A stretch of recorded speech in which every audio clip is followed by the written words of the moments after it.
Video ले रहे थे। आप फोटो ले लो।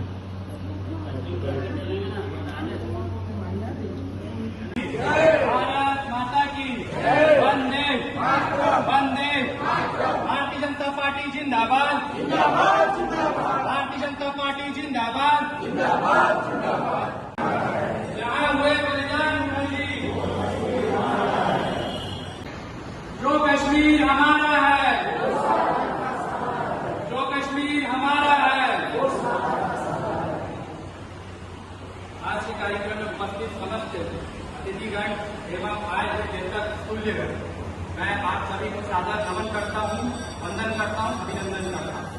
आज के इस अवसर पर जिस दिन, आज का दिन 23 जून और सन 1953 में जिस दिन डॉक्टर श्यामा प्रसाद मुखर्जी जी की मृत्यु हुई थी, उसे हम प्रत्येक साल में भारतीय जनता पार्टी में बलिदान दिवस के रूप में याद करती है।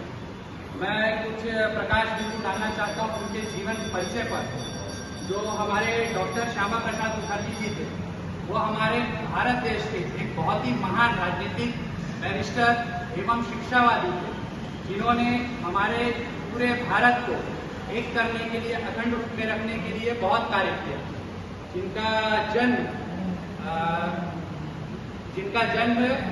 6 जुलाई 1901 में कोलकाता के एक बंगाली परिवार में हुआ था।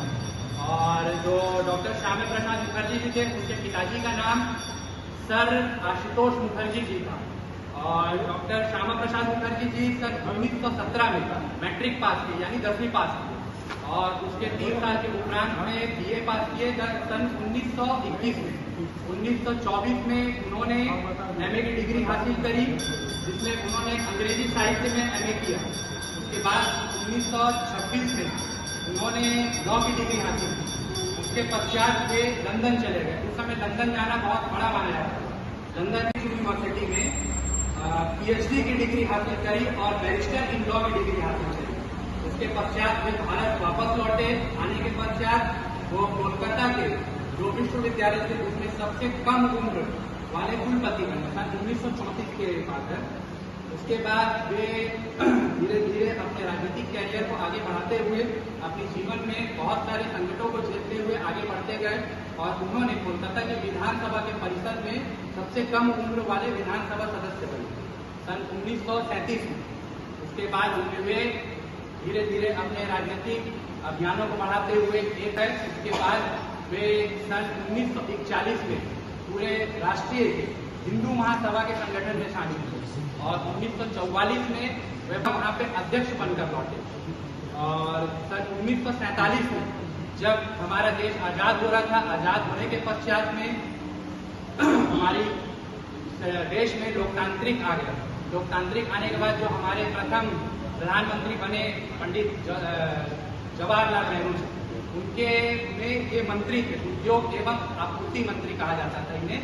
उसके बाद 1950 में ये कांग्रेस के जो तत्कालीन मंत्री थे, वो सभी से जान गए कि आगे चल के कांग्रेस बहुत बड़ा कुछ करने वाली नहीं है। इन्होंने त्याग पत्र दे दिया। उसके बाद ये अपने नए पार्टी को बनाया, जिसे भारतीय जनसंघ कहा जाता था।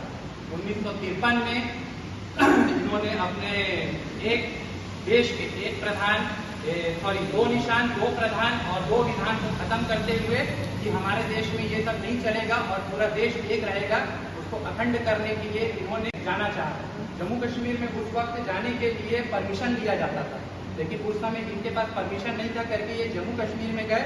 और उन्हें तत्कालीन जो कांग्रेस की सरकार थी और वहाँ की जो स्थानीय राज्य सरकार थी, वो सब मिल के इन्होंने इनको गिरफ्तार कर लिया। और उसी गिरफ्तारी के दौरान इनकी मृत्यु हो गई, जो कि 23 जून सन 1953 में था। उस दिन से हम सभी लोग जो भारतीय जनता पार्टी के विचारधाराओं से जुड़े हुए हैं, धीरे धीरे हमारी पार्टी विस्तार करते गई और बहुत बड़ा आज विश्व के सबसे बड़े पार्टी के रूप में हम विस्तारित हैं। और आज यही सौभाग्य की बात है, इनकी दिए हुए विचारों के कारण आज आप यहाँ बैठे हैं और यहाँ पे हम सब आपस में मिलकर इन चीज़ों के बारे में विचार कर रहे हैं। तो ये सब इनके जीवन प्रकाश के बारे में था।